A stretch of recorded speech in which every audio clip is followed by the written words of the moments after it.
Ashwin Sweets and Snacks Christmas Collection 2025. Order now. All India delivery available.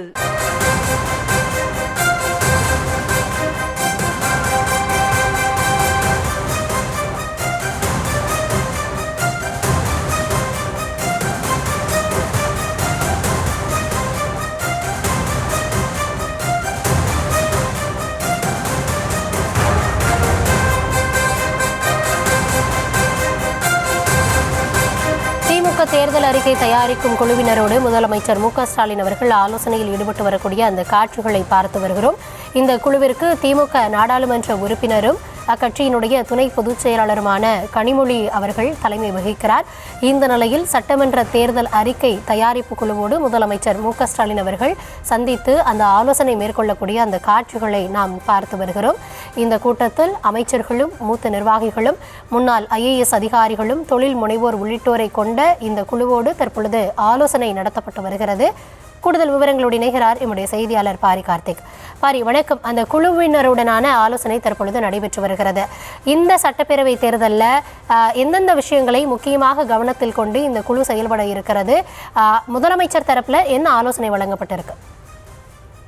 வணக்கம். 2026 சட்டமன்ற தேர்தலுக்கான தேர்தல் அறிக்கை தயாரிப்பு குழு இன்று முதல் முறையாக அறிவாலயத்தில் கூடியிருக்கிறது.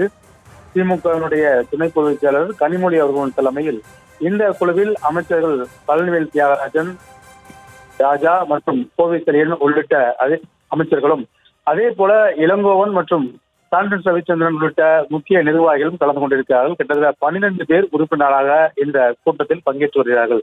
இவர்கள் தற்போது அறிமுக காலானா என்று முதலமைச்சர் தெரிவித்து வாழ்த்து பெற்றார். அப்போது முதலமைச்சர் அவர்களுக்கு பல்வேறு அறிவுரைகளை வழங்கி வருகிறார். 2024 நாடாளுமன்ற தேர்தலின் போது கனிமொழி அவர்கள் தலைமையில் இந்த தேர்தல் அறிக்கை தயாரிக்கும் குழு நியமிக்கப்பட்டு அவர்கள் தமிழகம் முழுக்க இருக்கக்கூடிய பல்வேறு தரப்பட்ட மக்களை மற்றும் தொழிலாளர்களை, விவசாயிகளை சந்தித்து வந்தார்கள். அந்த அடிப்படையில் அந்த தேர்தல் அறிக்கை தயாரிக்கப்பட்டது.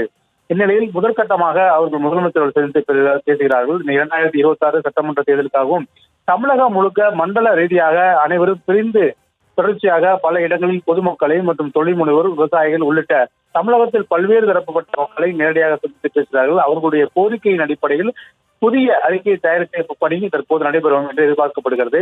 முதற்கட்டமாக அனைத்து 234 தொகுதிகளும் இந்த குழு பயணித்து மக்களுடைய தேவைகளின் அடிப்படையில் மேலும் அவர்களுடைய வாழ்வை மேம்படுத்தவும் இந்த குழு தன்னுடைய தேர்தல் அறிக்கையை தயாரித்து அதாவது ஜனவரி மாதம் பொங்கலுக்கு பிறகாக முதலமைச்சர் அவர்களிடம் வழங்க இருக்கிறார்கள். அவர்கள் கொடுத்த அந்த அறிக்கையின் அடிப்படையிலே திமுகவுடைய தேர்தல் அறிக்கை வெளியிடப்படும் என்பது எதிர்பார்க்கப்படுகிறது. அதன் அடிப்படையிலே முதற்கட்டமாக அறிமுக கூட்டமாக என்று முதலமைச்சர் சந்தித்து வாழ்த்து பெறுகிறார்கள். முதலமைச்சரும் பல்வேறு அறிவுரைகளை அவர்களுக்கு வழங்கி வருகிறார். விவரங்களுக்கு நன்றி Pari Karthik. Ashwin Sweets and Snacks Christmas Collection 2025. Order now. All India delivery available.